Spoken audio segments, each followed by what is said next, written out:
The following podcast contains coarse language and adult themes. This week on the show, it's part 2 of our very merry X-Men series, and all things old are made new again as we discuss the soft reboot-slash-prequel quadrilogy stretching from First Class to Futures Past, Apocalypse's Blue Arse, and of course, The Phoenix Last. I'm Reegs. I'm Eddie. And this is the Film Addicts Podcast.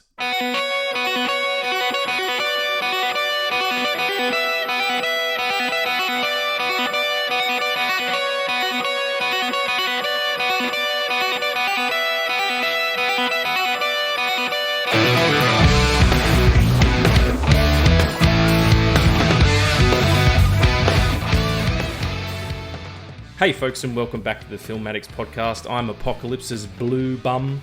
I'm here with Addy. Addy was laughing hysterically during that intro, and we had to wait a minute so that he could compose himself. How are you, friend? I am good. The Blue Arse is perfect. Good. I thought that it would be. Big, juicy blue booty. God bless Apocalypse. So here we are. We're back. It's episode 2 of our X-Men series. We're going to be focusing, as I said, on the sequel, prequel, trilogy series. I mean, it's mostly prequel because they, apart from Days of Future Past, they're all set before the original films that debuted in 2000. And then Days of Future Past sort of retconned everything and changed the timeline and shit. But that's okay. We're going to go through it and we're going to break it all down. But before we do that, how are you? What's going on for you, sir? Mutant and proud. I am doing good. This is the new year, and it's the year of the mutant. It is, yeah. 2023, the year of mutants. Is there any rumor going around? Are we getting anything mutant-y this year? Who knows? Maybe an Ant-Man or something. Maybe. Yeah, it's got quite a little bit. As far as the mutant stuff goes, from the Disney camp, they're not really revealing too much, despite the fact that the guy from the really good-looking dude with them abs, with them tight abs from Top Gun Maverick, you sent me that video of him being interviewed by the dude from Sonic, or John Ralphio from Parks and Rec, and he was kind of alluding to the fact that maybe this guy's been cast as Wolverine, but I think it was just a bit of a joke. Yeah, also, Glenn Powell is too old. If they're going for... And he's probably... Go on. I was just going to say, he's probably too tall, but then I was like, hang on a second, Hugh Jackman's 18 foot, 6'12" or whatever the fuck he is. Like, he's a big dude, so... But yeah, you'd think they'd skew younger so they get more movies out of him the way they did with the Tom Hollands. I just want them to do justice to these mutants. That's all. Yeah, well, more than... I mean, I know these prequel movies are kind of your speed of X-Men. And we'll talk about more next week about sort of what we hope the future to be. But there is a disservice going on in the back half of these sequels because they were being produced post-Marvel kind of output. The big Marvel movies had started to come out, and these movies suffered because of it. I think of it because they tried to fill too many gaps and they couldn't do it. They should have just maintained. But anyway, let's get into it. But before we do get into what I favouritely call meat and potatoes, I love it so much. Every time you send me the schedule, I'm like, yeah, the meat and potatoes are X-Men. We're going to do, what are we watching? Timing's good. Every week it gets better and better. So what are you watching? You said you were doing a game. We're going to do a game today, is that right? Yeah, so The Last of Us comes out on HBO on the 15th, which is tomorrow for us. Sure, with Pedro Pascal? With Pedro Pascal and Bella Ramsey from Game of Thrones fame. Is that what she's from? Yep. Okay. She's done other stuff as well. I just know her from Game of Thrones. Yeah, I think everybody's kind of, knows her, not exclusively from that, but mostly from that. Yeah, and I played the game. It's the first game I've ever played, and it got me really emotional. Really? Okay. It's do you know what it's about? Have you played it? Well, it's about these two people, and they're the Last of Us. So, I have no fucking idea. I don't play video games. I mean, that's not to disparage them. Like, I love it. I think it's great that people play them. I have lots of friends who are Twitch streamers and stuff like that. But it's just, maybe I might be too old. I don't know. I like din and I grab a flower and shoot a fireball at a sentient mushroom. That's what I enjoy. But everything else is a little too complex. That was a Mario Brothers joke, everyone. For all our young listeners. Sorry, keep going. No, I don't know what it's about. Sorry. Yeah, it's about this world it's after a huge pandemic of fungal viruses that So it is like Super Mario Brothers. There are fungi going around, sentient fungi causing an issue. That's amazing. It's basically the last of Mario's. Shit. It sort of is, a little bit. It's Mario and his daughter. Okay, so there's been a pandemic. Yeah, and so what happens is that this fungal infection, basically, it takes over the body and it turns you into a non-living being. But also, like, it uses the last amount of energy that you have. So it's kind of like you become a zombie, but your zombie form is the monster from the Quiet Place movies. Oh, right, okay. One of those big sort of Langolier-looking motherfuckers. Yeah, and there's this character called Joel who's been there since day one of the breakout of the virus, and like there's an opening, and I think the first episode is like 90 minutes long, and 60 minutes of it is going to be the opening, which is going to be hard to watch because I played that and I was like, I can't do it. I couldn't touch the game for 2 months. Really? Yeah. That seems to be the thing. There's another one as well, another game. I can't remember what it was called. Sorry, but people are getting caught up in the emotion of what's happening. It's like a cinematic experience that you're in, which is really super cool. Yeah, I think it was God of War that brought back everything, like the cinematics and everything. Very much. The most recent one as well. I remember the writer Mark Bernardin was posting about it, saying that it's hit a sweet spot for him, fathers and sons kind of thing. The new God of War. So yeah, I mean that's beautiful. However you can tell stories, get it done. Yeah, the main story is about Joel carrying this cargo, who's a 14-year-old girl, I think. Her name's Ellie, and she's immune to the bite. So there's always one of them. Yeah, so like she's like I think when we meet her, she's been, at least in the game when we meet her, she's been bitten for a week. And the mark's there, but she's not turning. And what happens is that usually in 24 hours, you go through a cycle where you eventually turn into those things. And it's Joel's mission to get her to an organization called the Fireflies, who are like the rebels against the government who hasn't been able to control this. And it's just rich people getting rich. But they don't dive into that. It's implied, but they don't dive into that. And there's a part 2 also. I haven't played it. But yeah, the part 1 it's an experience, especially for someone who hasn't played any game before. Yeah, okay. Yeah, jumping right in the deep end, honestly, as far as gaming is concerned, you might want to start with a light Super Mario Brothers or something. Well, that's cool. I'm excited to see the show. Is there anything else you've been diving into this week? I watched the Star Wars sequels. So, Force Awakens, Last Jedi, and Rise of Skywalker?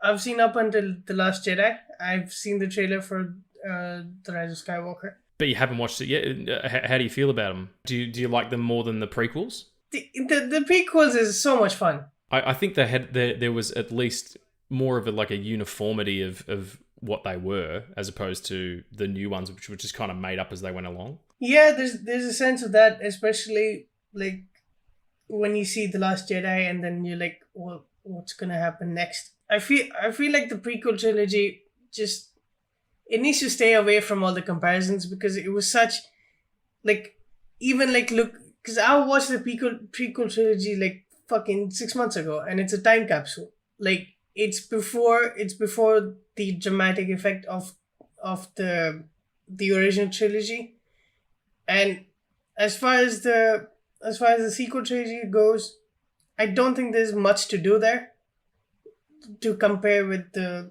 prequel trilogy. Yeah, I get that, man. It's. I think that there's comparisons to be made, but you also have to kind of look at them and go, well, these are two separate things. The same with the originals. You know, you can. That's why people get upset, because it's not what they want it to be, as opposed to just accepting what it is, which is sort of what movies just should be. But as long as you're having a good time, Rise of Skywalker looks good. I don't remember anything about the story, honestly. I watched it at the beginning of 2020, so and I haven't gone back, so I can't help you there. But good luck. Let me know how you go. Was there anything else that you've been watching or playing, for that matter? Super Mario Brothers. I've played the Mario games. I've played Donkey Kong. I'm not that like not into games. It's just it's different. It's a difference when you go into an arcade and play a game than like have a console and playing a game. Yeah, of course. Yeah, I totally get that. And Donkey Kong Country fucking rules. Anyway, for myself, by the way, I just want to say... What have you been watching, sir? Yeah, I was going to say, just if anyone can pick up in the background of this audio, I'm not sure if it'll come up with the mixing that I do on it, but if it can, you might hear the pitter-patter of a number of small feet, or perhaps my fiance talking to 4 cats, and it's hysterical because every now and then I just hear him running. So if you can hear it, that's 4 kittens that we have right now.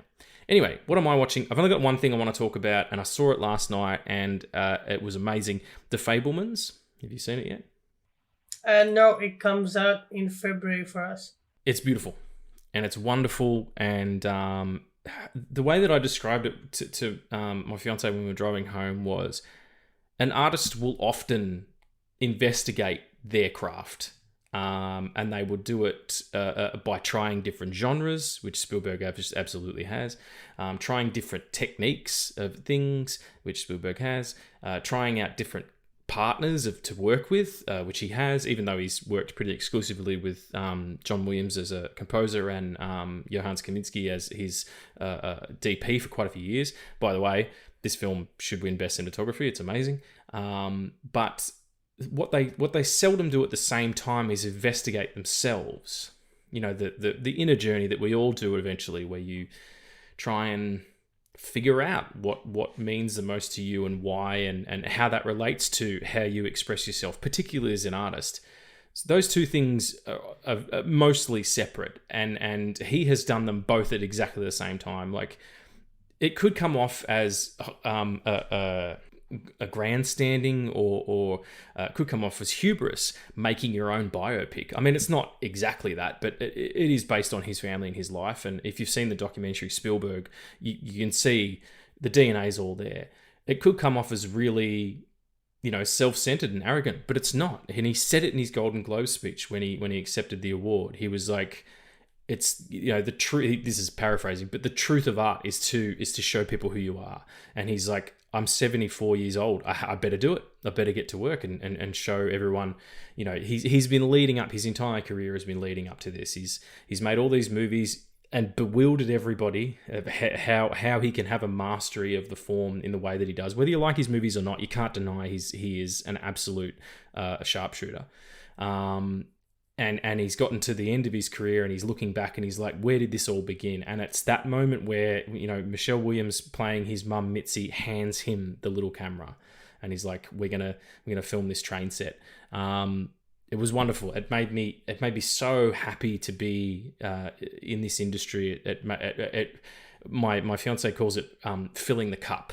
You refill your cup of and it's overflowing with the creative juices. Like, I got home and I'm reading a book at the moment called Eyes Wide Open, which is written by the screenwriter from Eyes Wide Shut, which is the Kubrick film, and it's about his collaboration with Kubrick on that script. I came home and I was reading that, and then I was talking to a friend of mine who is I won't say anything because he is an established writer, but so I won't say who he is. But I'm working with a writer at the moment on a screenplay, and we're back and forthing about it. And I had a bunch of ideas, and I sent him like the first scene that I wrote and all that stuff. Like it just charged me up. It's such a beautiful experience. It starts off as if it's like, I'm like, this is really saccharine and glossy and formulaic. What's going on? Like, I don't know this isn't what I was expecting at all. I thought it was going to be more in depth. And then, at the end of the first act, it all switches, and that picturesque version of what his life as a young boy was turns, quite dark. There's a lot of stuff about anti-Semitism. There's a lot of stuff about mental illness, and it's wonderful. 100% deserving of its praise. I haven't seen a bad review of it. So when you get a chance, February where you are, Addy, or wherever you are, if you're in Australia, it's out now. Must be seen. Fabelmans, Spielberg, check it the fuck out. That should go on the poster, actually. Check it the fuck out. The name of the thing, his name, check it the fuck out. That's by Reegs. But yeah, that's what I was watching. Shall we get into nerd news? And we'll open with basically what I was just saying anyway. Let's get into nerd news.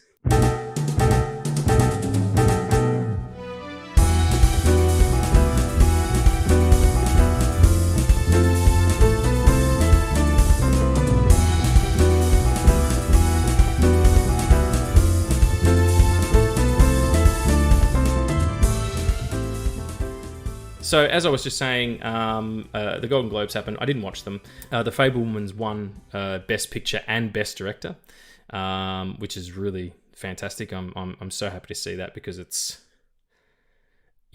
so expertly done. I was really pleased. I was also really pleased to see that Daisy Edgar Jones was there. I don't know what she was doing, but she was there. That's all I need to know. Hold up. She had like 3 films come out last year, man. Yeah, I know, but I didn't know what, like, she was nominated for anything, or she was just there because she had Where the Crawdads Sing and Fresh and something else probably. But and she was in Under the Banner of Heaven as well, so that's probably the 3. It's awesome. I just like seeing her about the place. But in other Golden Globe news, and you sent this to me and I picked the shit, Angela Bassett won Best Supporting Actress for Wakanda Forever.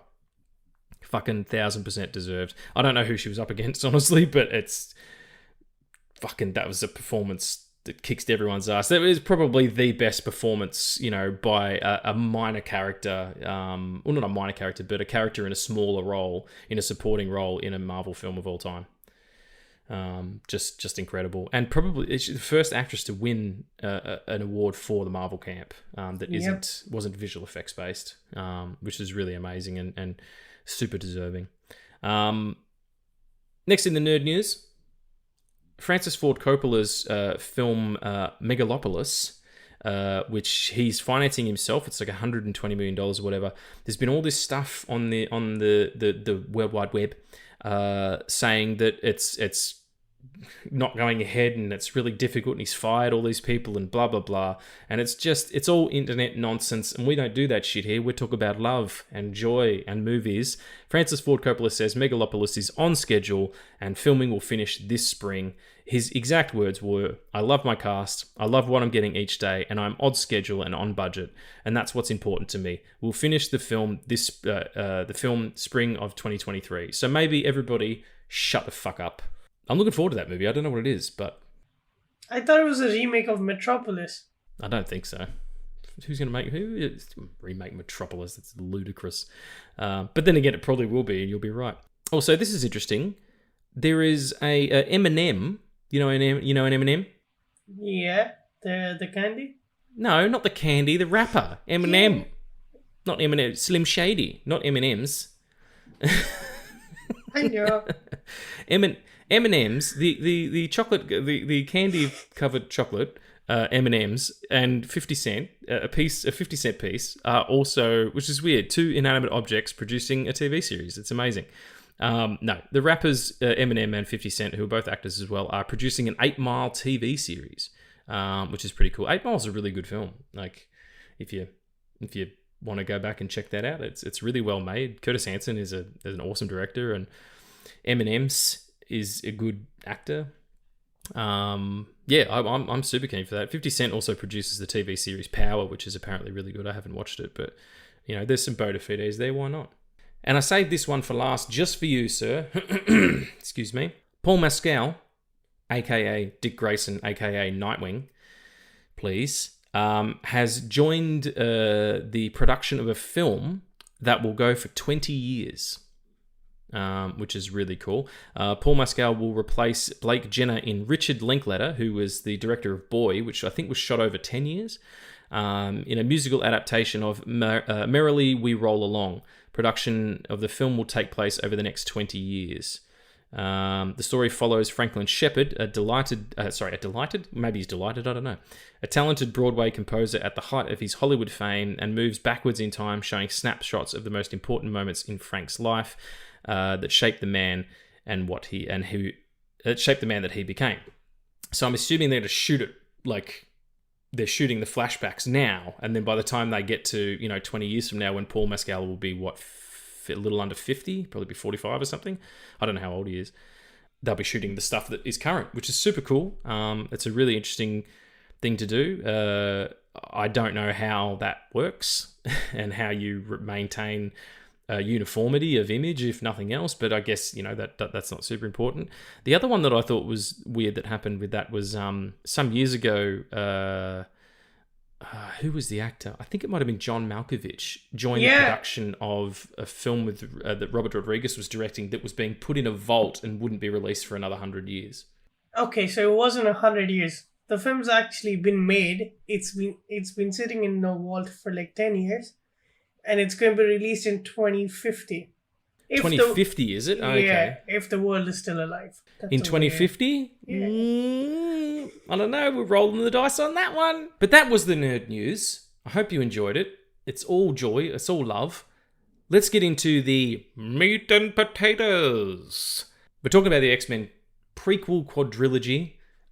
Super cool. Let's go straight in. I want to ask you, these are your X-Men pictures. How do you feel about them? Like, what does this do for you? I mean, do you have like a one that kicked you off? Did you see First Class first? Or sort of, give me a background before we get into each picture. Oh yeah, I saw First Class first. It was. That's a good way to start. It's the only way to start. Exactly. It was my introduction or reintroduction to the X-Men, because I'd forgotten all about the original trilogy, and I was a teenager and I watched First Class, and I didn't know what else to do, so I watched Apocalypse.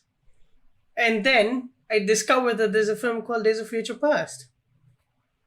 And then it became my favorite superhero film ever. Which one, sorry? Days of Future Past. Days of Future Past. Yeah, it's incredible. It's a really amazing feat of juggling, if nothing else. Right. Have you seen the Rogue cut? No.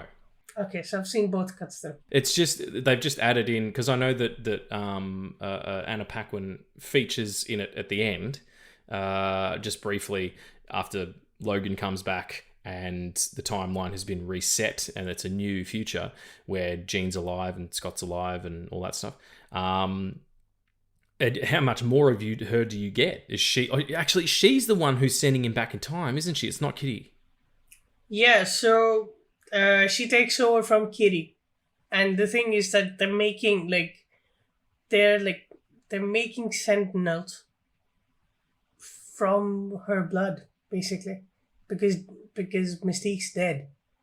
So they're taking her power and then mutating her mutation into taking over mutation permanently. Right. Okay. And so, why do you think they cut that out and changed that? I honestly don't know, because it has one of the most amazing parallels in all of X-Men films, where there's Magneto from the original trilogy working with the X-Men, and there's a scene where he's like, the Sentinels are they're following Bobby and Magneto as they rescue Rogue from the mansion and bring her to the temple where they are, and he's like, they're on a train, and he's as the train's passing, he's destroying the train tracks, and and in the parallel, it's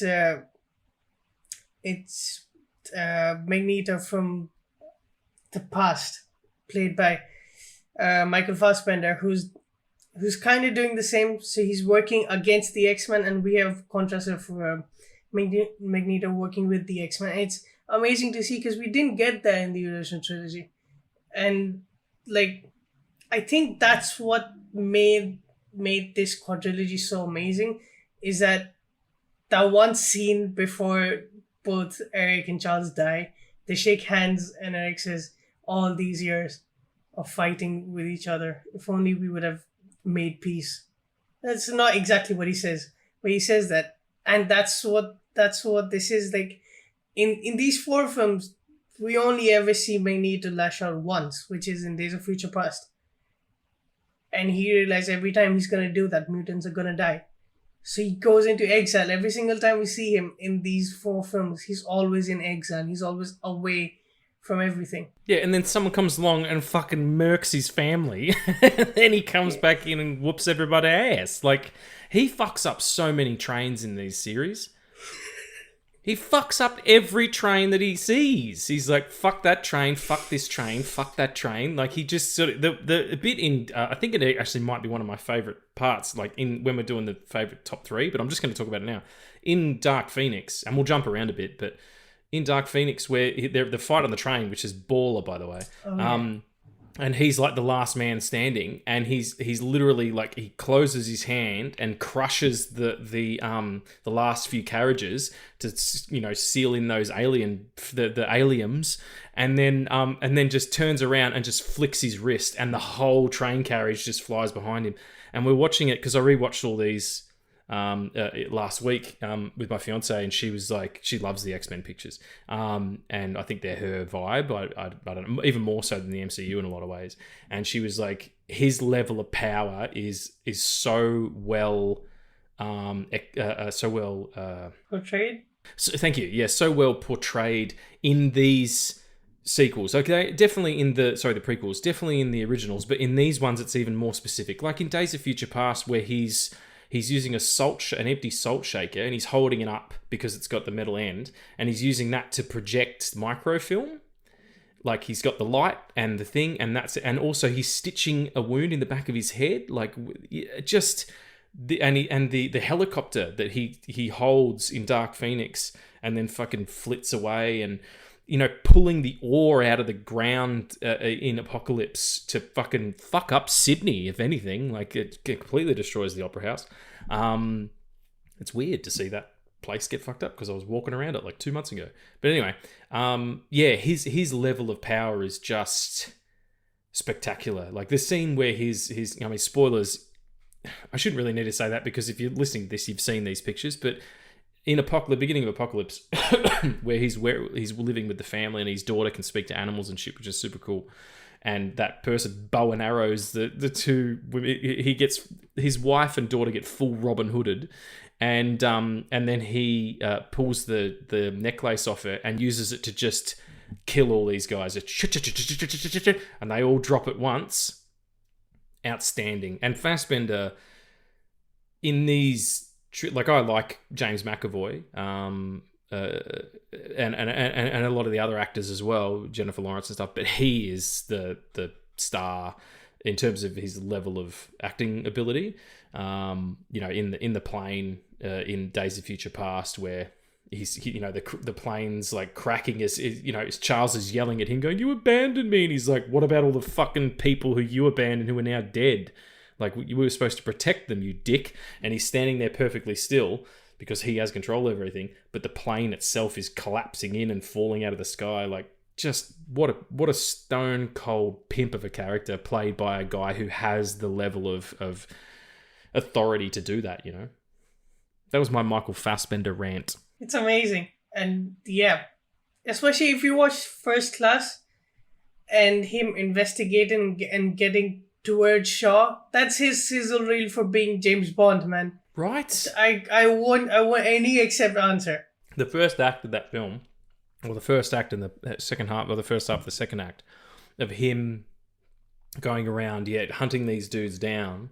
You know, the scene in the bar where he finds those guys. He has what looks like a very delicious beer, and you know, he goes there, and also the discovery of his powers. Like when he meets Charles, and he's like, "There's goodness in you," and the power comes from that place, and he starts learning how to really, really use his power, and it starts with moving the satellite dish thing, and then at the end he raises a fucking submarine. Like, in a lot of ways, these movies are his story, I feel.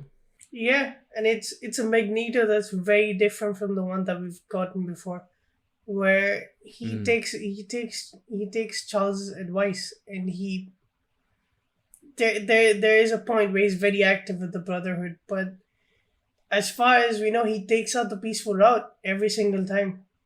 Like, he's done fighting, but when they kill Mystique, he's like, fuck all this. And I love that, because I hate how it feels, because the whole vibe of the Dark Phoenix is that it's gone. Like, we already know that this cast, the story, everything, it's gone. Is the only film that's not scored by John Ottoman, and it doesn't feature that amazing theme that goes through all the X-Men films, except for First Class, but I think it's at the end. Well, First Class was kind of like, like I said before, let's soft reboot, keep it in the same world, but different director, different feel. Like Matthew Vaughn, he's a cartoon film producer. If you look at those Kingsman pictures, you can actually tell it. But Bryan Singer, despite the fact that he's a fucking monster of a human being, had a little bit more understanding of the drama of what I think these characters can portray, you know, supernatural or extra power kind of people that they are. And yeah, when that theme came back in and that kind of aesthetic came back in, it felt very... it felt like something old again, made new again. Seeing this thing that we'd seen before, now portrayed in a different way. And then by the time you get to Dark Phoenix, and it's Simon Kinberg who was the writer on a lot of these pictures, you know, they again try a new thing where in the States it wasn't even X-Men Dark Phoenix, it was just Dark Phoenix. You know, they had absolute faith in the brand that this would translate. And Hans Zimmer's score for that movie is fucking dope. Like, it's one of the darkest things he's done. And I really like it. But you're right, you do feel the absence of that sort of, that original vibe. Yeah, and it's, I love that score. I love everything that Hans Zimmer does. But it's, like, his dark score is probably one of the reasons why most of it just doesn't work, because it's, like, his score for that film is that it's saying that something terrible is going to happen any second, and you're always on the lookout for something bad, while already having the context that this is the last of these films, that we're never going to see this cast again, and it feeds into that. And as much as I like Dark Phoenix, I don't like that score that much, and I love the ending. And when we do the third episode and we go into the New Mutants, I'll tell why that's one of my favorite endings. But it's a bittersweet moment for people that grew up watching those films, because for me, I can't ever be able to talk about the X-Men and not think about that cast, because like in the original trilogy, we see Magneto and Charles, and they're almost at the end of their life, basically. Like, Days of Future Past takes place 30 years after the first X-Men film, and in current time it takes place 7 years in the future. Yeah, it's there.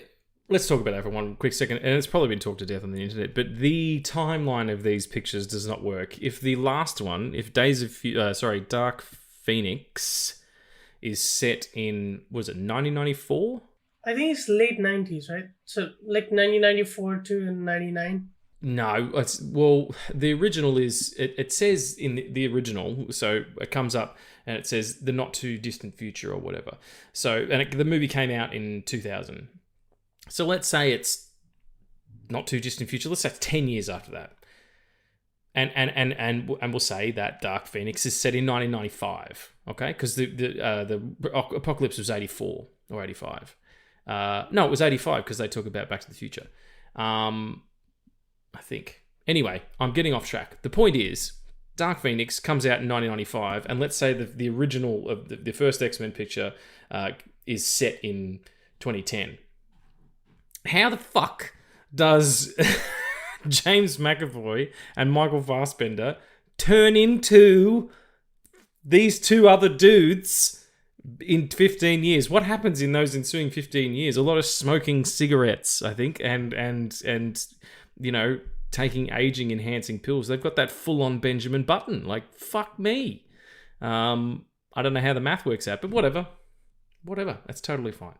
It's all suspension of disbelief. Because in Dark Phoenix, I've made my peace with... You've made your peace with it?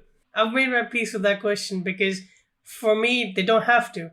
They don't have to look like those original versions. There's nothing saying that those films that we've watched are not part of an alternate universe and that anything that connected those films to the original films was left in Days of Future Past. Yeah, I think that's kind of the feeling they were going for, in the hopes of disconnecting themselves from that to continue forward, and then Disney bought Fox and kind of fucked that all up. But the point that I'm trying to make is that even if you disassociate those from this trilogy, this quadrilogy rather, just forget about the originals and have them not connected, it's still, First Class is still set in the 50s, and Eric Lencher is still a preteen, let's say 13 years old, maybe 12 years old, in 1930 or 1939, or the beginning of the Second World War, or let's say 1945 or whatever. It still means that he was born in 1930, 1932. So he should be in Dark Phoenix. He should be in his 60s, and when Jean turns up to Genosha. They don't call it Genosha, but it's, Eric's safe haven that he's built for these things. And there's beautiful Michael Fassbender in a tight black long sleeve tee, holding back goddamn what do you call them, helicopters with his huge guns and stuff. Nope. There's no 60-year-old man who looks like that. Not at all. Unless they're drinking the blood of children. Which maybe he is, I don't know. Yeah, maybe he is. Or maybe he's got a mutant on the island who helps him stay young. Yeah. I mean, the amount of See? He might be getting that little touch. Oh, hang on, that sounded wrong. He's not touching children. I'm just saying maybe this child comes up and just touches him and like he gets some... It's like Wolverine. He's got the healing factor, doesn't age properly, so maybe it's like that. Yeah, Wolverine goes touches some kids and then he doesn't age. Is that what you're trying to say?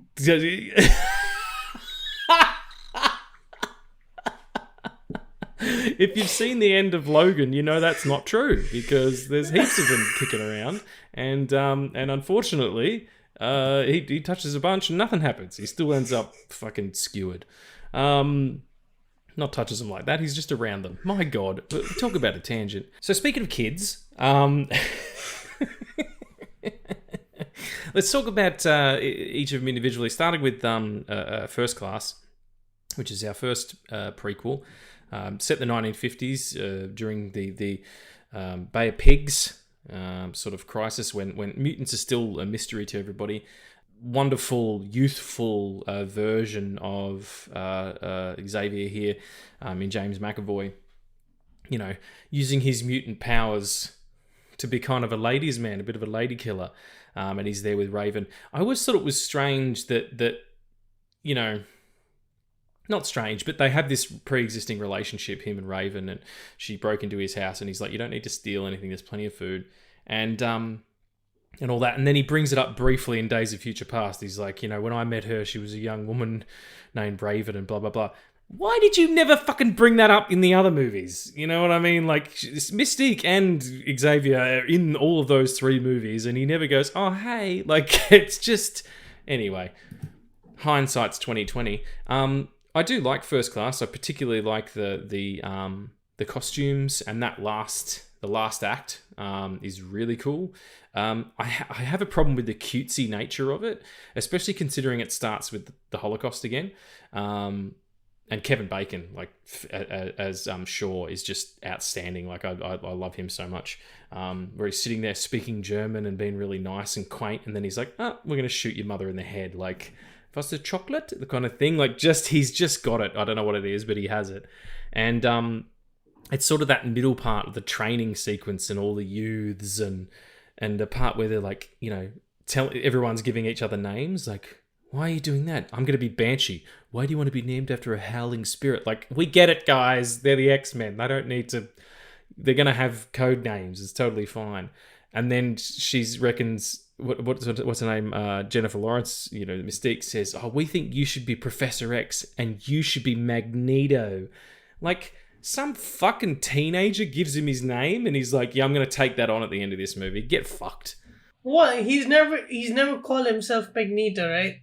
It's only the media that's called him that. Yeah, but I just, like, it comes from Mystique's character being like, hey, you should be Magneto. And he's like, yeah, I'm going to take that shit on. Like, no, you wouldn't. You'd fucking, you would make up your own nickname. And there's another thing as well. They definitely fuck in this movie, right? Yeah, I think they do. They do, because he goes in and he's like, you know, what are you looking like that for? Look like yourself. And he's like, no, your real self. And then she turns into the blue Mystique. And he's like, perfection. And then he fucks her in blue form, which is great. Like, beautiful woman. Doesn't matter what color she is. It could be a mutant blue. That's not a problem at all. Fill your boots, mate. But I just feel like he's supposed to be the teacher, you know? Like, I don't know. Just seems a little inappropriate. It's like, you named me Magneto and now I've got the horn for you. It's weird.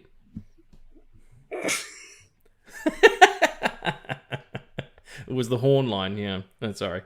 Like, we can grade him at the end, but how do you feel about First Class? Is this the peak for you? Or because for me, it's the lowest. Oh, really? Just in execution, it kind of bugs me. It's trying a little bit too hard to be an origin movie. I actually feel the quite opposite. Like, I really enjoy it more. Like, I've seen Days of Future Past, like, a lot more times than I have First Class. And it's gotten to a point where I can quote certain lines and certain scenes from Days of Future Past. And then, like, there are certain points where I'm like, okay, I need to shut it off now. But First Class, like, it always comes in and I love it. And, like, it passes, like, for the amount of things that happen in that film, it's very fucking short. And it's also, like, it's a miracle that movie fucking works. Because it was shot it was like the pre-production, the production, the post-production, the marketing, and the release. It was all under 10 months. All of it. That's insane. And I'm like... That's absolutely insane. It's a fucking shame that they didn't get Matthew Vaughn back for another X-Men film, because I would have loved to seen his take on the Dark Phoenix. Because they even have the fucking classic suits in that one.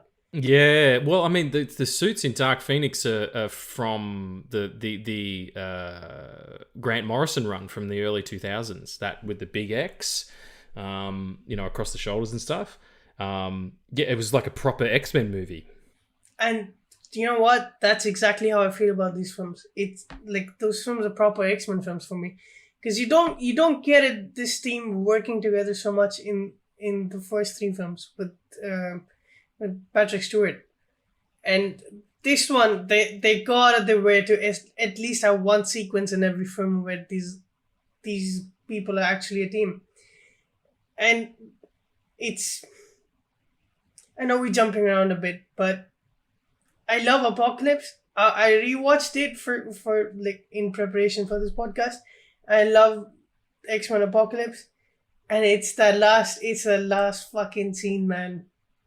It's the last fucking scene in It's Mystique saying you're the X-Men now, and she's wearing the costume. Everyone else is wearing the costume, and then they had to do the fucking Dark Phoenix. Of course they did. Of course they did, because it's what they want. They think everybody wants to see. When really, it would have been just good to just do a sequel to Apocalypse, you know. And also the door closing on Xavier was super cool. That whole music piece at the end of Apocalypse, where they're in that room, and it's fuck man, I get goosebumps even talking about it. It's Cyclops in the fucking original Cyclops costume with like the whole belt with the X on the shoulder going down with the fucking glasses, and he turns around, and Mystique is like, you're not students anymore, you're not kids, you're X-Men, and like the plates go out, and then like the Sentinels come in, and it shuts on Xavier, and like the whole music theme, it's called You're X-Men. It's so hopeful. It's so fucking hopeful. And then you get Dark Phoenix. Yeah, it seems like, I mean, I will agree with you there. It does seem like it's gearing up for something that would have been not Dark Phoenix, but I think they panicked and were like, no, we need to do this story because now we've got, you know, the Game of Thrones lady to be Jean. And she's fine. She's not great in Apocalypse, but she's pretty good in Dark Phoenix. But the thing that we were saying it before, it's the use of powers throughout this film which make it, in the last three films, not so much in First Class, but in the other ones, how they use their powers in interesting ways. Like the opening of Days of Future Past, where Blink is teleporting people, you know, in the same room but into different positions, and where she teleports Colossus like up in the air so that he can get velocity to come down, and then she teleports him again so that he's then pointed towards a Sentinel, and with all of that velocity of the big drop, he hits this guy off the thing. Like that kind of stuff is super, super cool. And I think that First Class kind of missed that because it was too busy. It was too busy letting you know who everybody was, when really you can do that by way of showing what their powers are, instead of the way that you typically expect them. So like Mystique changing into people all the time and stuff, the best use of that, Days of Future Past, where she becomes Peter Dinklage. Yeah. Which is strange because I'd have thought she'd have to be at roughly the same size. But, you know, apparently not. Yeah. I choose to ignore all that. Peter Dinklage was a perfect one-off villain, and I think like he plays Trask in a very interesting way, where Trask is not a racist. At least like when you first see him, he's just curious. Well, yeah, he's almost he admires mutants. He says that, you know. He says, I'm interested by them. You know, they are the next evolution of our species. But he wants to, you know, he wants to capture that. He wants to enhance that. He wants to enhance humanity by that. And the funny thing about that film as well is they never mention the fact that he's a small person. Yeah. Which, if that is the correct nomenclature, but I don't know if it is. But they never say fucking diddly dick about it. And in previous movies, he was played by Bill Duke. From fucking Predator. So yeah, there's no, and the same with Stryker as well, like played by all these different characters. But yeah, it's interesting. He is a villain in a way that, because I mean the ultimate villain in Days of Future Past does end up being Magneto again. Yeah, it's his origin story as the villain. And you know what? I will never get tired of Magneto turning against the X-Men and then eventually turning with the X-Men. I will never get tired of it. Because Michael Fassbender is just so damn fucking good, man. He's just that good. Yeah. And he does. He sells it every time. And, you know, we'll talk about Days of Future Past. Like I said, I like First Class. It's fine. I think it's really glossy and overly lit, and a little too formulaic. But then Days of Future Past is a really amazing act of structure and juggling of storylines. It's also better shot. Like I think Tom Siegel, I think, is the name of the hang on, I'm just looking it up. Newton Thomas Siegel. I think he's credited as Thomas Siegel. Yeah, he is the cinematographer. He was in the originals as well. The first two. He just has a better eye, I think. I don't know. Like it's just looks more dynamic. There's more going on. It's better edited. Bryan Singer, I don't know if he's a better director than Michael Vaughan, but he's better suited for this material, I feel. And as I said before, despite the fact that he's a piece of shit. And Days of Future Past is such great storytelling. It's really lean. There is nothing at the expense of anything else. Like it is only does what it needs to do to get you to the next movement. And that's what a movie should do. It should never be like, and then.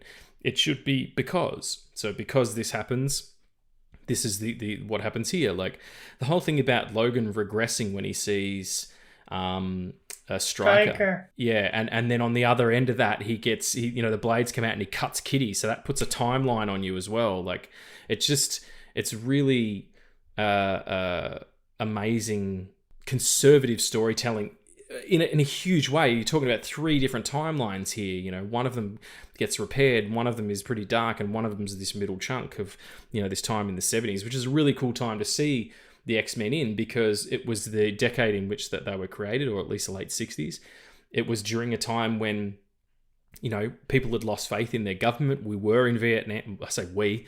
The American army was in Vietnam. There was a lot of people against it. It was us versus them. And who are the ultimate minorities are mutants. People who, it doesn't matter what color they are, or creed, or sex, or anything, they are always going to be marginalized because of their abilities. It really is... It's the high watermark. It really is the best X-Men film that's ever been produced. Maybe second only... just below that would probably be Logan, but for a bunch of different reasons. But as an X-Men film as a whole, I can't fault it, really. Yeah, and it doesn't get the appreciation that it deserves, because I don't think a lot of younger people who love No Way Home even know that film exists, which is such a it's such a heartbreaking thing, because like, yeah, we had the fan service there, but man, like Charles meeting Charles, and then like the original Charles telling this new Charles that we need you to hope again, that our collective good is that not only are we able to feel people's sorrow, but we're able to be with them in that time. And it's fucking amazing, man.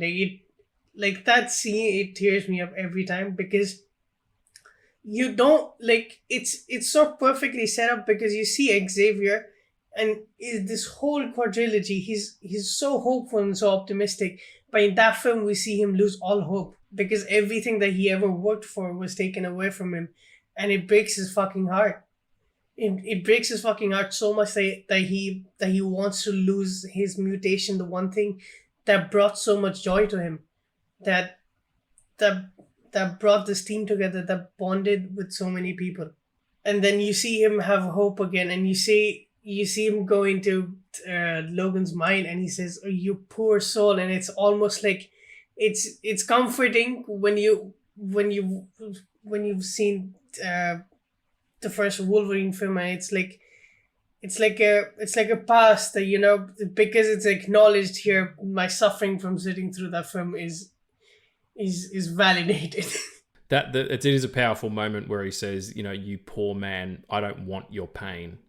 We talked about it last week, the reality of these pictures of what these powers would do to you, especially when they're not under control. Like, imagine not being able to guard yourself from other people's thoughts. I mean, it's hard enough when you have to guard yourself from the shit that people say out loud, or online, or whatever, that can be, hateful and harmful and painful, or just plain fucking ignorant. But imagine hearing everyone's thoughts. Like, it would be maddening, absolutely maddening. And you see that in Dark Phoenix with what Jean goes through. That scene in particular with McAvoy and Patrick as each other, that's real kind of wish fulfillment moment too. Like, who wouldn't want to be, as an older person, able to speak to your younger self and impart knowledge of, like, I have been on the journey you're on, and I know two things. One is it's all going to be all right in the end, or two, these are the mistakes that you made, and here's how to correct them. Which, you know, is never the way that you should think, because it, you know, the past is behind you. It's the road you've traveled. And everything gets you to a certain point, and you can't redo the past. So why bother worrying about it? But to be able to give your younger self knowledge and say, we're going to be okay. What a wonderful use of that power again. A really interesting use of powers. Because, I mean, I can't remember if we talked about it last week. I get mixed up with all the X-Men's. But it really does do that. In the, you know, particularly in the... And I'm not putting, like, knocking one thing down to raise another. But in the DC and the Marvel universe... like even people with specific powers like Ant-Man and stuff like that aren't, or Aquaman, they're not given much to do in the way of like expressing how their powers can be used in different ways. It's just sort of like everybody punches everybody, you know, or whatever. It's the specificity around each person's ability. Maybe it's because they've only got one, I don't know, but around everybody's ability in these movies is done so well, and that's one of them. Representing, and in Apocalypse, representing the fight that Charles Xavier has in his mind with Apocalypse, you know, in the mansion. And Apocalypse grows big and keeps beating the fucking shit out of him and all that stuff. And then Jean walks in and she's like fucking full gangster and just takes this homie out. And it's just, you know, I love seeing, because that's what it is every time you read a new issue of X-Men comic book, they're doing some interesting shit with what their powers are. And I feel like the movies miss that sometimes. That's why these films and this team and these characters mean so much to a lot of people.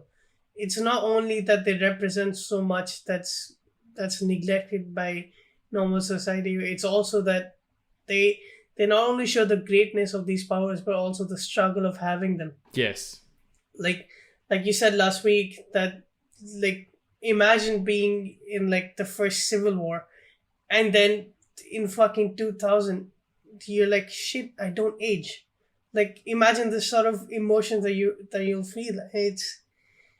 And that's real, and it's amazing how these films in particular were not like, as much as I want to beat around the bush, not a lot of people watch these films. Like, no. As compared to the MCU, because if they would have, then we would have gotten a completely different slate of X-Men films after Apocalypse. I feel that I can't help but agree, and I mean, do you? Speaking of Apocalypse, let's get into that one, because it is a really interesting picture, and you know, the main man Oscar Isaac doing some amazing work under 4 pounds of fucking grape roll up or whatever the hell it is that he's wearing on his face, and you know, building that team, and you know, introducing Nightcrawler again, and you know, getting his 4 horsemen together, one of them being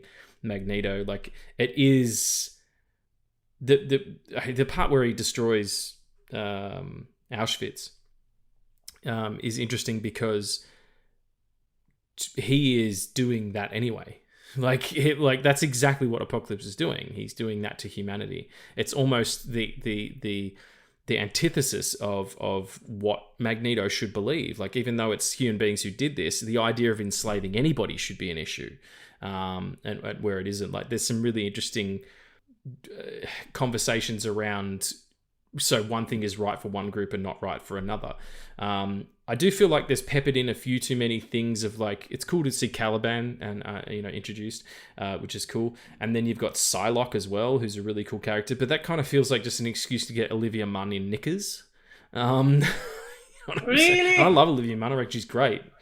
Yeah, I just feel like that character in particular is just is it's nerd candy, and that's fine. I understand you have to do that in places, but it misrepresented her as a character and her as an actress as well. Olivia Munn's a great actress. She's wonderful in Aaron Sorkin's The Newsroom, just exceptional. And I just feel like that was kind of a missed opportunity. And I'm glad Storm got to come back in Dark Phoenix at least to be a little bit more of a full character, because she gets, her and Angel get kind of, sidetracked until the very end of that film. They kill Angel again. They do. They murked him. In the film that he was introduced in. The fuck's wrong with people, man? Brutal. Absolutely brutal. But, there's got to be stakes, I guess, and if he's not safe, then nobody is. How do you feel about Apocalypse? Like, I like Apocalypse. I think it's long. I think it's overly long. And it's kind of trying to recreate some of the really great sequences, particularly with Quicksilver, that we saw in Days of Future Past. But I still do think it is the second best of this quadrilogy. How do you feel about it? Do you know what? I might agree. Like that whole sequence in that whole Quicksilver sequence in Days of Future Past. It's brilliant because you never thought you'd see fucking Quicksilver again. Yeah. Just to make him so fucking cool is such a big risk, and it worked so fucking well. And I didn't think that they would be able to top the sequence from Days of Future Past, but like the Apocalypse one better. It's better because it has emotional stakes as well. Because Havoc fucking dies. Also, sideline, can we all agree how fucking cool it was when Xavier pulled Havoc and said, "Wreak havoc"? Because I fucking cried, man. I screamed and I cried. I was like, oh, shit! To destroy Cerebro. Yeah, pretty cool. I do like the use of Cerebro in this as well. Like, it's you kind of see it as it's less of an artifice and more of a plot point, more of an important thing. In the way that it was in X2, it's like, well, we're going to build one of these that's, the dark version of this.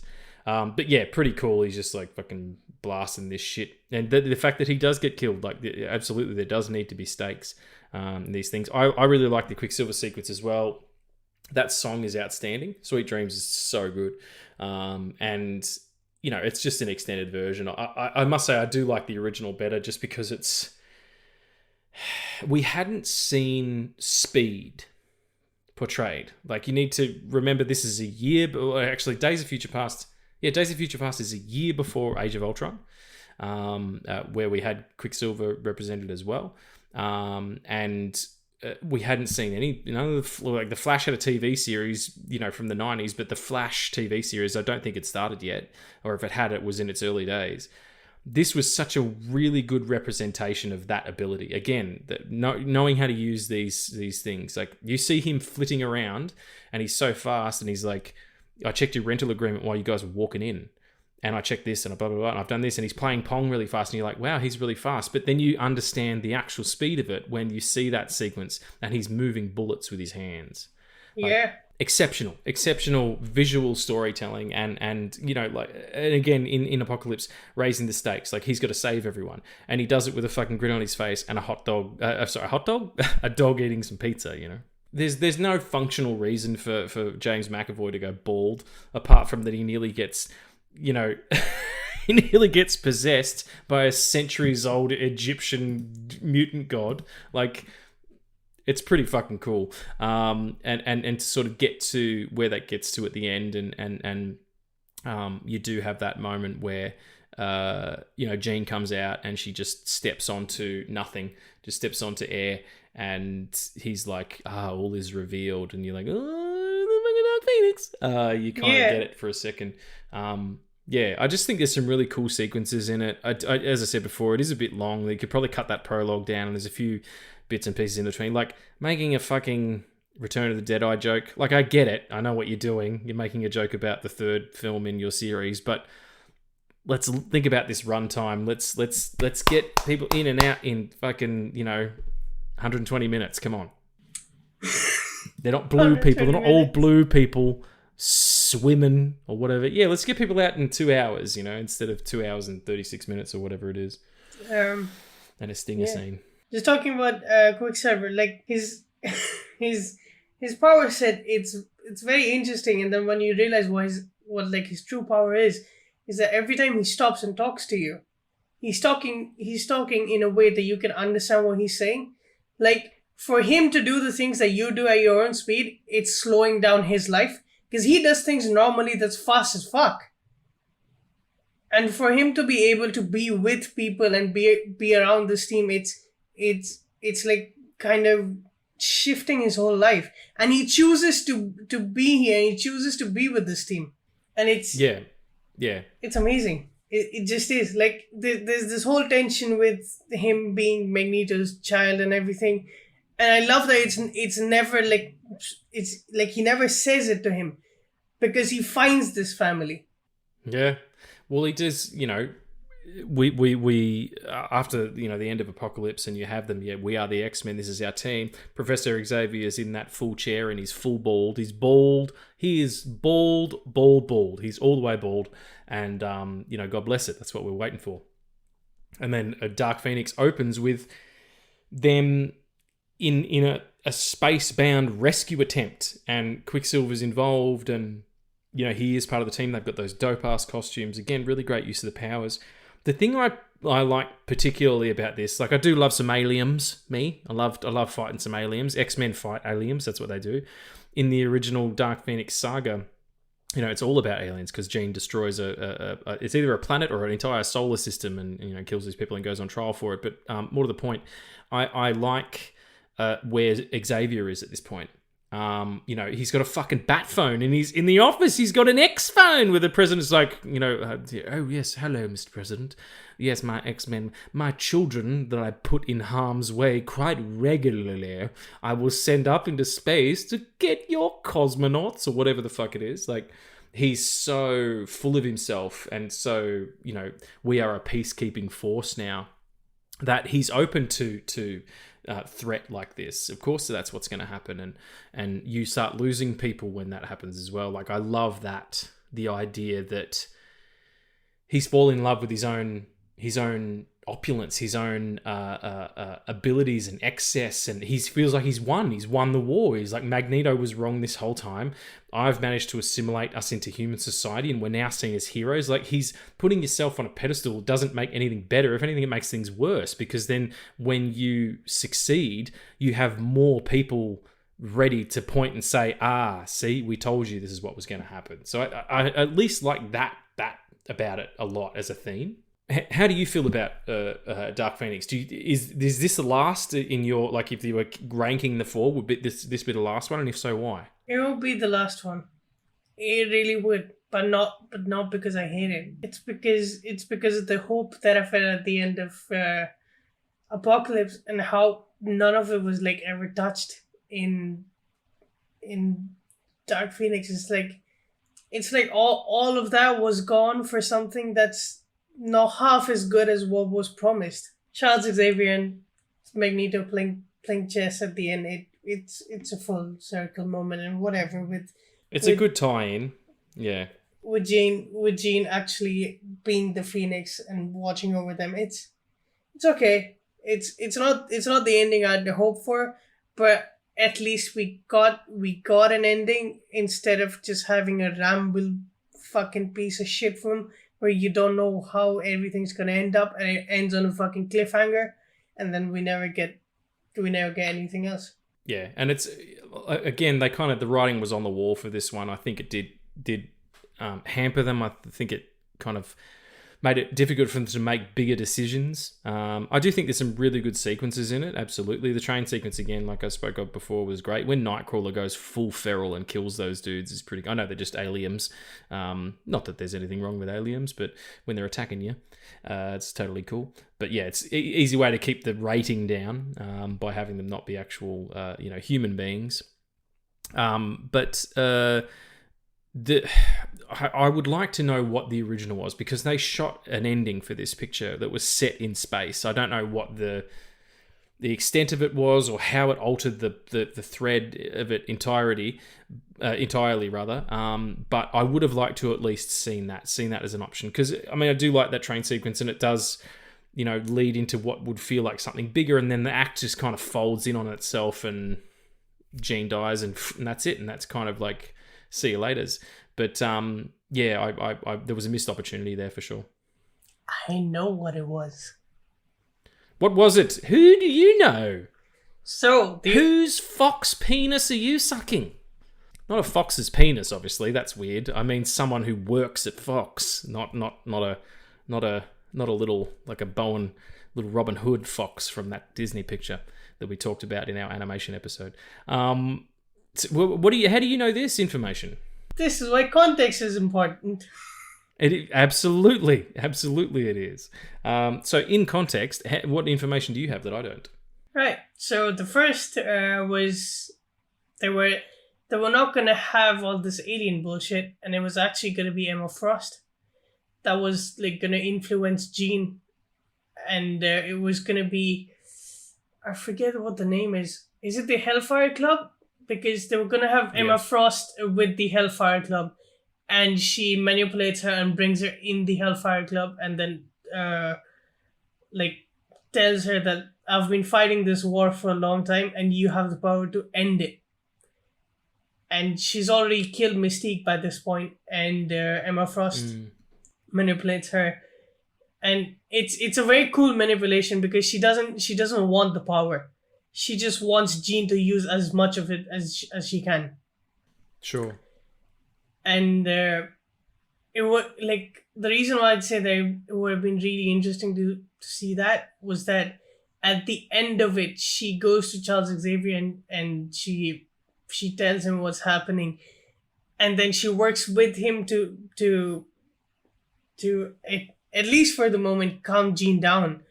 And it feeds into that thing where Emma Frost has always been this character that's always antagonized, and she's not. She starts off as a villain, but that ends up being one of the X-Men. Yeah, well, I mean, even when she is in the X-Men, she's, in Grant Morrison's run, which I read again last year, she's having a psychic affair with Cyclops the whole time, which is pretty fucked up, and she's always antagonistic. I am kind of glad that didn't happen because I January Jones is a great actress in Mad Men, and that's about it. Like, nothing against her personally. I just don't think she's as good an actress as you probably need in that villain role, unless she was literally playing Betty Draper. I love Jessica Chastain. I think she's great. She's playing it very dead because she's supposed to not understand human interaction. That opening scene where she gets possessed and then murks all those dudes by crushing their chests in, that's some cold-blooded shit, man. I think she's, underrepresented because you're too busy trying to bring Magneto back into it again after he finds out that Raven's been killed, which is cool. Like, I like that sequence where he fucking hates trains. He pulls this train up from underneath the ground and whoop everybody's ass with it. Super cool sequence. But it feels like it should have been more, particularly when you get to the third act. Right. So what was more was that they had fucking scrolls in this film that they had to cut out because because a certain studio is coming out with a film with scrolls in it. Yeah. Disney Plus was like, hi, this is Disney Plus here. You can't fucking use scrolls. We're using them. The only scrolls you can have are fucking coffee scrolls. What are they? They're those things that are pastries that are in a circle and they've got dates in them and then coffee on the top. Oh, okay, that sounds lovely. Who are you? I'm not exactly sure. Just explaining, thinking maybe not everybody in our audience, who are mostly people from outside of Australia, know what a coffee scroll is. It's a lovely treat. It's kind of like a big thick Danish. Anyway, yeah, scrolls. Okay, that's interesting. That's really interesting. I wonder what that would have been, because that's not even accurate to what the comics are. In the Phoenix Saga, they're the Shia, and it's Lilandra is like fucking Charles Xavier's ex-girlfriend and shit, and she's an alien person, and she comes down as like, we're putting this woman on trial for murdering a civilization. There's a better movie somewhere there, I think. But I think you were right when you said last week, let's just give the Phoenix Saga... Was it you who said it? Phoenix Saga a rest? Let's just not go back to that. And if you want to do it in Marvel... I mean, we'll talk about what we want kind of the Disney-verse to do with these characters next week. But let's get back to basics. Let's have a threat. Doesn't have to be Magneto. Let's get fucking... who is Juggernaut? Juggernaut's already been on screen. Who's another good X-Men? Get Mr. Sinister in some shit. He was supposed to be in New Mutants. Get fucking Gambit! Fucking Gambit! Would somebody fucking get Gambit in something? Shit. That Cajun delicious. Yeah, I get that. Let's pack this cast with people we haven't seen, or at least versions of people we haven't seen, and make it happen. You know, don't just focus on Wolverine again, and don't just focus on Magneto again. I know the anti-hero is everybody's favorite, but let's see if we can't not move on. So just before we move on to kind of our favorite bits and pieces of these pictures, what is your ranking for these 4 movies? I think we probably have the same for this one, except you fucking hate First Class, don't you? What do I hate? You hate First Class, don't you? I don't hate it. No, I hate nothing. Like I said before, the only thing I hate is like fucking Nazis and stubbing my toe and shit like that. Look at there's no Monaco bars left in the freezer. I fucking hate that. Monaco bars, everyone, are it's an ice cream sandwich with the cookies on top. I can't eat them anymore because I don't eat animal products, but when I did, they were fucking delicious. I think you can get vegan ones actually. Sorry, I've gone off the track. I'm thinking about this ice cream so much, so I'm quite hungry. I don't hate First Class is my point. I really did get distracted thinking about a Monaco bar. Ice cream sandwich, everyone. It's delicious.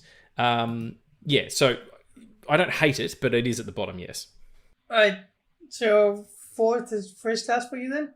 Yeah. And only because I don't think it's as well executed as the others. It's good, I enjoy it, but it's not as well executed story-wise, which is always... And it doesn't make me feel as much, again, which is 100% the thing every time. My number 4 is Dark Phoenix. Yeah, I figured as much, sure. My number 3 is Dark Phoenix. Again, I do like it a lot more than I thought I would. I like it a lot more than people expected anyone to like it. There's some really cool sequences. It lives in the same world. It just kind of tries to do something a little bit different. But yeah, hampered by what would end up being not their universe anymore. But still, number 3. What about you? Your number 3 is probably Apocalypse. Yeah, it's Fuck. No, my number 3 is First Class. Because I like Apocalypse more. Okay. Yeah. Totally fair. So in that case, our equal second would be Apocalypse. Yeah. There you go. See, we're on the same podcast together, son. And of course, number 1, Days of Future Past, can't be beat. Yeah. It's the first and only superhero film that uses time travel perfectly. It really does, and it's it just hits all the sweet spots for not only a really good science fiction, because that's what these movies are. They're science fiction, action, adventure kind of pictures, but it just hits a sweet spot for good all-round movie making and storytelling. It has a synchronicity with those 2 franchises that I don't think even some of these other bigger franchises try to do and miss a lot of the time. Again, I'm not bashing anything, but some things I think that just putting these characters together makes it work, and that's not always the case. Sometimes it's done really successfully, Captain America 3, for instance, or whatever, but sometimes you just throw these people in a movie together and it doesn't work. These 2 casts folding into each other fucking worked. A treat, mate. It is a treat. That's our rankings for the pictures. We hope you enjoyed the conversation today. But before we move on to our audience questions, which is always my favourite part of the show, let's do our favourite moments and favourite lines from these films, because there's so much to choose from. Last week was easier because we had 3 movies. And you could pick sort of 1 from each one, but this time we have 4 just to fuck up the curve. But I've got mine sorted here. Right, so let's do the... Oh, one thing I wanted to say as well, this isn't part of my favourite moments, but it was something I wrote down. I love the idea that Magneto is in prison for trying to kill JFK, and then he explains to Xavier, he's like, no, I was trying to save him, that's why the bullet curved. He's like, why were you trying to save him? He goes, because he was one of us. The idea of John F. Kennedy Jr. being... John F. Kennedy, sorry, not John F. Kennedy Jr. That was his son.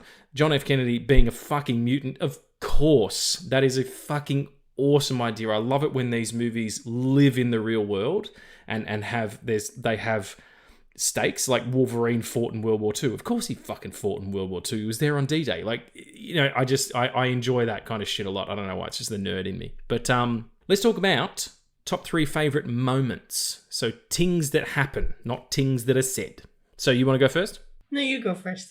I'm going first? Okay. In no discernible order. This is in no discernible order. It's just the ones that stood out. We talked about it already. Quicksilver in the kitchen. Yeah. It's fucking awesome. It looks great. It's so well executed. You put Jim Croce in a fucking movie. It was like in Stranger Things when the needle drop of Don't Mess Around with Jim. I'm there for it. Jim Croce is probably my favourite singer-songwriter from his era. Sadly died in a plane crash way too young. I love that song. Fucking Time in a Bottle. Don't even get me started with that shit. And he wrote it for his son. Is that right? For all the time that he won't be able to spend with him. Yeah.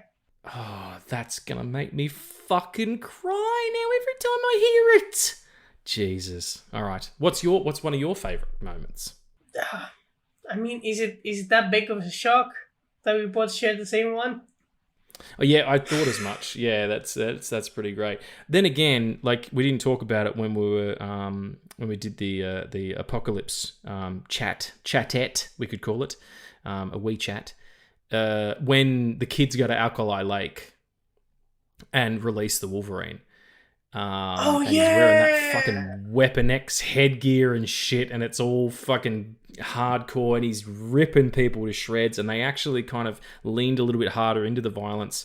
And then Jean, you know, a great moment, great line as well. She says, "What did you do?" And she holds his face, and he kind of calms down and then runs away. And he'll be like, "I'll be back to fuck you in about 2 years," or whatever. It's true. Don't act like it's not. No. 10 years then, fine. Here's the thing. Them doing that deliberately shows that these films are nowhere close to the original. Because this Wolverine fucking runs off. Right? He does. He runs off butt-ass naked, mostly, in the snow. Exactly. So, you're right.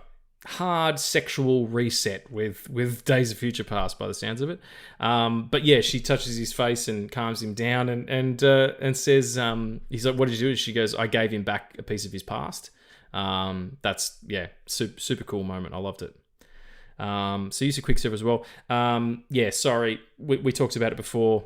Eric on the train in Dark Phoenix, closing his fist and crushing the back carriages and then just flicking them away with his wrist. These are train carriages, people. Like a level of power that you can't not take notice of. Yeah, it's a super cool moment. So what's another one of your favourite moments? I would say in First Class when Eric lifts up the submarine, because that's a reflection of what Charles teaches him, that it's a space between pain and serenity. Like that particular moment in the when he's in the water and he's like on his back and he's just trying to calm him down. Like that's what a beautiful way to introduce those two characters. My first one is also from that film where, and it's in that scene where he's in the water and Eric says, "I thought I was the only one. I thought I was alone," and Eric says, "You're not alone, my friend." It's fucking heartbreaking because like it's like this fucking married couple in this fucking movie, and then at the end they have this fucking breakup that's like almost a nuclear war. It's like a Spielberg picture. Lots of people get divorced in Spielberg movies. The only person who likes divorce more than Spielberg is Roland Emmerich. But yeah, you do get that feeling like it's the two dads, you know, kind of thing. I like that a lot though. Rather the two daddies. I'm so sorry. I am so sorry. I love it. I love it how you leaned into the mic. That's great. Two daddies. That's absolutely right. Speaking of two daddies, my next one is Eric in the forest, taking out those idiots with their bow and arrows. Oh, yeah. You know, thinking that they could best Magneto, for crying out loud, and you know, God bless him. His family gets killed again. Christ.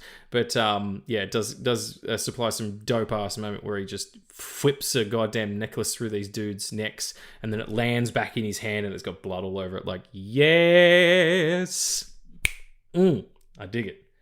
What's your last favorite moment? I'd say them playing chess in the first one, where Magneto says that. And I've done the post about it as well, and where Magneto says that the world is gonna find out mutants. The mutants exist, and it's either us or them, and it just goes to show that they both want the same thing, but their upbringing is what makes them choose these different methods of achieving peace. Where Charles is optimistic that we can work together. And instead of hate and torture, we can bring in an era of peace and acceptance, where Magneto feels like every human is going to be like Shaw. Yeah. And they're both right in certain ways, and it's heartbreaking because like that's when you realize that it's all doomed from here. Like they were never supposed to be on the same team, and as much as they love each other, they will always be on the different side of the coin. Yeah. And that's the fucking title of the, like, that's the poster of the film. It's X-Men First Class, and it's the coin that Eric uses to kill Shaw at the end. Yeah, it's such a great sequence too. And I mean, there's no denying it. Even Stan Lee came out and said it, and it's always toted around. These two characters are supposed to be the antithesis of each other, and it is akin to the ethos of Martin Luther King and Malcolm X. Absolutely, and that's just good storytelling. If you can find something real in your characters to tell a story that comes from a real place, whether it's about people who can fucking levitate or not, that's super cool. Right, so top 3 favorite lines. You have to go first this time. All right, my number 3 is from Apocalypse. I hate myself because I don't have your X-Men now on here. That's okay. That's all right, my brother. But my number 3 is when Apocalypse uses Charles's mind to connect to everyone, and Apocalypse says, to all the powerful people in the world, this world will be yours. And Charles, while channeling Apocalypse, says, to all the powerful people of the world, protect those without. Yeah. And it's such an amazing arc especially coming after Days of Future Past, where he's the one who's powerless, and he gave up his power just to walk. Yep.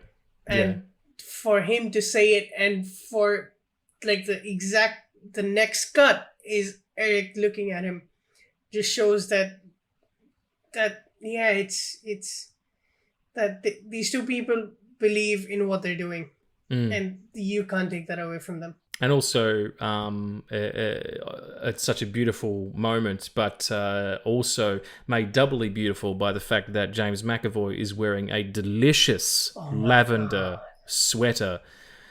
Would you just call the fashion police? Their job's over. That's they can all retire, because that is the peak of X-Men 80s fashion. I love it. But honestly, beautiful moment and beautiful attire. My third favorite is Magneto in the plane that we were talking about in Days of Future Past, where Xavier screams at him, "You abandoned me," the big fucking Jesse, and he's like, "Well, where were you, Charles? We were supposed to protect him. Where were you when your people needed you? Hiding, you and Hank, pretending to be something you're not." Just the power behind that line of like, we do not agree, and we will never agree because you're weak and I'm strong. Like, that's just, as a villain, there is nothing more important you can do than give them a cause and give them a reason and a way to be understood. Like, he has a point. These people have treated their I guess race like shit forever, whether it means just hating them or killing them or using them. particularly in the military and in scientific ways. He's not wrong that some of them don't deserve to be saved. Really, really strong moment. What's the second one for you? Fuck it. I'm gonna say you're X-Men from Apocalypse. Fuck it. Do it! It's metal, man. It is fucking punk rock. I love it. My second one... Hang on, where are we up to? Yes, my second one would be... It's said in German. I'm not going to say it in German. But it's in First Class. Again, Magneto, because he's the man. Oh, goes into that bar and goes to kill them dudes. And it's pretty powerful. And they say, oh, we're from Dusseldorf. And he's like, my parents were from Dusseldorf. He's like, oh, what were the names? He's like, they didn't have a name. It was taken from them by pig farmers. And he clinks the glass, and tailors. And you're like, oh shit! All these dudes are about to get killed. Fucking love it. So cool. And the scene that follows, where he talks about honor and blood, and he says, "What do you want first?" And the guy says, "We're just following orders." And he says, "Blood it is," and then he fucking stabs him. That's one of the best scenes in an X-Men film, or a film ever in general. I love it so much. And finally, for me. This is mirrored in the original X-Men, where Charles is playing chess in Magneto's plastic prison, and he's like, "Why do you keep coming here, Charles?" That kind of thing. And he says to him, "One day they're going to come for you and your children." And this is mirrored at the end of Apocalypse. He says, "I feel a great swell of pity for anyone who comes to my school looking for trouble." Like, fucking yeah, the X-Men! Like, it's so fucking cool, man. I love it so much. And what's your number one? Oh, I didn't do my number two. Yes, you did. You did. Oh, okay, sorry. I thought you were saying that your number two was coming off of my one. What was your number two then? You got to do two and one now. My number two is also from... Oh, no, fuck, I did my number two, didn't I? I said it's your X-Men. Fuck. Yeah, I thought that... Yeah, you're confusing the shit out of me. Number one then, please. Oh, God. No. Okay. I Okay. Don't fret. Yeah, I turn into Morty from Rick and Morty sometimes, where I talk to myself in that voice. Clearly. I love it. My number one line of all X-Men films is just because someone loses their way and stumbles doesn't mean that they're lost forever. Fine words to take on into the world with you, people, as we finish the episode and you go off to fill your day with probably a whole bunch of non-X-Men related shit. But thank you so much for listening. Do we have any questions this week? We have a couple of questions? We do. Wonderful. Well, then let's do some questions.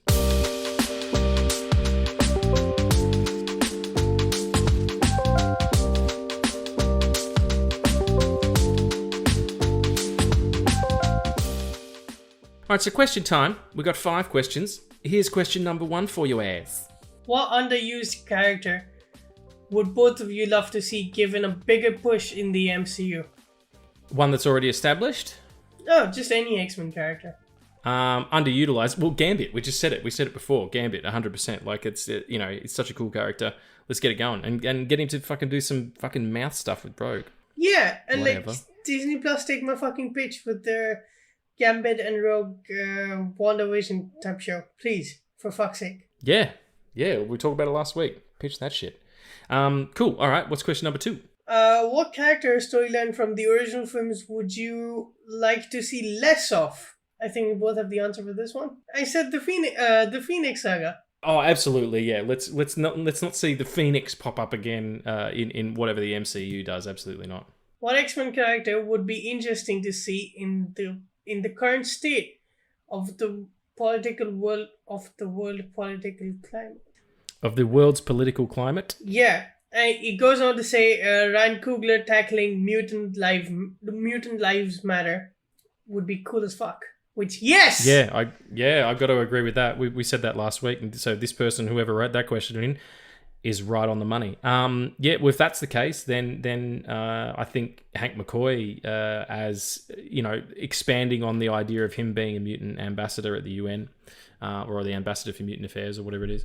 Yeah, I would absolutely watch a West Wing style show with fucking Hank McCoy as the lead. You know what I mean? Sort of fucking the Beast and the Ballots or whatever the fuck it is. You know, just something cool like that. I'm totally game for that. What about you? Yeah, I got the same, man. The first thing that popped into my mind was Beast, and I have like the practical makeup that they did in these films. Yeah, absolutely. That's the way to go. And you do it. He's a young, guy, decides to get into politics, and rises up, and it could be sort of like a not funny version of She-Hulk, where instead of being a lawyer, he's a politician. Yeah. Although my one thing is when you do the makeup, right? Just watch the first season of the anime that exists called X-Men. Just watch that, because there's a Beast there that's fucking amazing, and he has the nose of a fucking dog. Like his nose like comes out like that, and just have that, please. I really want that in live action. Yeah, more sort of almost more wolf-like. Yeah, that was a redesign that was done during Grant Morrison's run. It was a secondary evolution, which started to happen to a lot of characters during that run. It was really interesting. And Beast in particular went more feral. So yeah, I'm on board for that. What's question number 4? Also, I just want to point out, because I don't think a lot of people know, oh fuck me. What happened? I said apocalypse. Apocalypse. Yeah, they're my favourite lollipops. Apocalypse. In Apocalypse, when we meet Nightcrawler, he's blue, and the reason is that I guess what it's implied is that Mystique also fucked Azazel, and that's what happened. I mean, in the comics, I don't know if Azazel is present in the comics. Honestly, I've never seen him before, but in the comics, Nightcrawler is Mystique's son. Absolutely. Oh, cool. That's great. In the cartoon series as well. So, yeah, whatever. Enjoy yourselves. Fuck big red dudes with tails. Yeah. You can use that tail for some shit. Shit, you can do DP without even fucking worrying about it. Oh no, we've devolved into DP. Okay. What? Question number 4, please. DP what? Fucking dick pics? Double penetration. Oh. Yeah. See, so I'm fucking innocent, man. Not for long. Not the longer you stay on this podcast, the fucking less chance it is you'll stay that way. I'm telling you. Yeah, so, sorry, question number 4, hopefully it doesn't have anything to do with double pen. Christ. It's very adults only, this episode. Mutants only. Yeah. Thoughts on Deadpool playing with the brand new X-Men, aka Reboot version 3? Yeah, cool. Totally cool with that. I mean, you need to keep things separate in some ways, because this, the X-Men needs to have its own thing and Deadpool needs to be its own thing, but, they can interact in a funny way in a Deadpool movie and then a not funny way in their own. So as long as you keep them separate and serve two masters, I guess. Yeah. Although it would be funny to have Logan and I was going to say Logan and Wolverine. The double. Yeah. To have Logan and Deadpool go to the mansion in the MCU, and it's the new cast, and that's the first time we ever see them. Like there's no announcement of who's gonna play who until we see them. Yeah, no preamble at all. Yeah, I do like that idea, but I mean, we live in the internet age. I don't think that's gonna happen. There's gonna be so much fucking guff around it. But yeah, what about you? You cool with that? Yeah, I mean, like I said, man, all I want is just respect. And RESPECT. That's not how you spell it. Yep. I just want respect and admiration for these characters. I don't want them to fuck up. Honestly, if they do, it'd be the last time I ever watch an MCU film. Ooh, you hear that, Disney Plus? You can get fucked, mate. Better be careful. Yeah, all right. We'll make sure we do a really good job for you, Addy. All right. Oh, he's in a good mood today. Must have got a handy. Or a double pen. You go on with fucking hell. I'm starting to lose it. It's getting really hot in this room. For anybody who's interested, it is 38 degrees in Melbourne today, and I'm in my office, and I don't have air conditioning in here, and it is outrageously hot. I am sweating balls and losing my little mind. I feel like goddamn Martin Sheen going down the river in Apocalypse Now, getting ready to go insane. Okay, question 5, the final question. Oh God, that's it. Fuck. Why do y'all love Dark Phoenix? Because it's better. What was the question? Why do we all love Dark Phoenix? I don't think either of us love Dark Phoenix, but I think both of us think it's way better than The Last Stand. Yeah, I have to agree with that. If anything, it's just more competently put together. So what? Sorry, the actual wording was, "Why do you all love Dark Phoenix?" ? Yeah. Who's y'all? There's 2 of us. That's not a y'all. That's at least 4 people. A y'all. Was just, why do you two would have been more accurate. But whatever. Thanks for chiming in. Yeah, as I said, like love and hate are 2 very strong emotions. What I love is the X-Men. What I hate is, Nazis and apparently Nazis. Apparently Kanye. And I don't hate Kanye. I think Kanye is troublesome and he needs some help. But I hate when my toothbrush runs out of batteries. But more to the point, in the middle there somewhere is my feelings for Dark Phoenix, which is just, I enjoyed watching it. It's a decent enough film, and it definitely does a better job than Last Stand. You're right. Yeah, my thoughts exactly. Well, there you go, pals. That's it. We're done. That's episode 25, by the way. Is it? Yeah, been doing this for like half a year. I love it. Thank you so much for joining us, everyone. I hope you're enjoying the X-Men chats. We'll be back next week for one more episode on the X-Men where we will discuss the Logan pictures or the Wolverine pictures, Deadpool, New Mutants, New Mutants, some more mutants, some cartoon mutants, and what we hope the mutants are going to be in the future. But until then, Addie, you're beautiful, you're wonderful.